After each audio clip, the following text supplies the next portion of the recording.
Bien que le code des impôts ait certainement évolué au fil des ans, il y a bien une chose à son sujet qui est restée presque constante.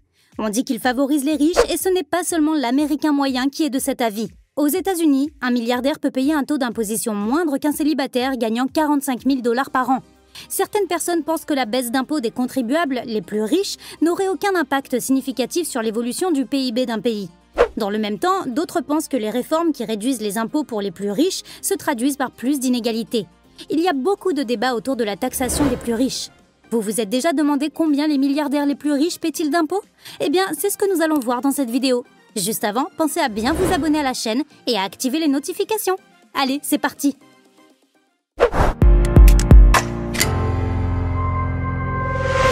Luxy.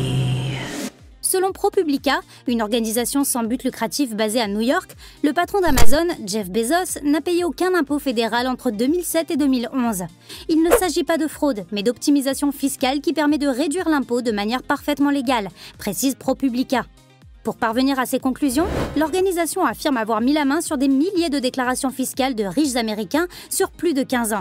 Jeff Bezos paie très peu d'impôts au regard de sa fortune. Il perçoit un salaire annuel de 1,8 million de dollars, sur lequel il paye 37% d'impôts. En revanche, ses gains en actions sont soumis à des impôts sur les plus-values qui ne dépassent pas 20%. Ainsi, sur la période de 2014 à 2018, Jeff Bezos a vu sa fortune croître de 100 milliards de dollars, mais il n'a perçu que 4,2 milliards de dollars de revenus et il a acquitté un impôt de 973 millions de dollars.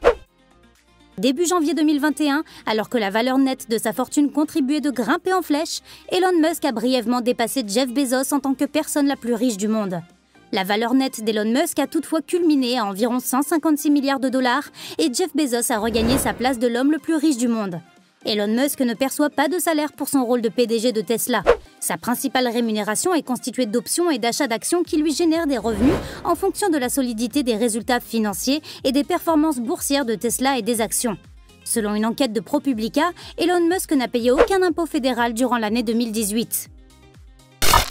Au fil des ans, le célèbre investisseur Warren Buffett a critiqué le système fiscal et a clairement indiqué que, selon lui, les riches devraient payer davantage d'impôts. Warren Buffett a expliqué dans une interview de 2007 qu'il avait réalisé une enquête auprès de ses employés et comparé leur taux d'imposition au sien. Il a constaté que le taux de son bureau était de 32,9%, alors que le sien était de 17,7%. En réalité, les employés de Buffett ne paient pas une facture fiscale plus élevée, mais plutôt un taux d'imposition plus élevé par rapport à leurs propres revenus. Toute l'astuce consiste à minimiser ses revenus. Sur la période 2014-2018, la fortune de Warren Buffett a progressé de 24,3 milliards de dollars, mais il n'a déclaré que 125 millions de revenus.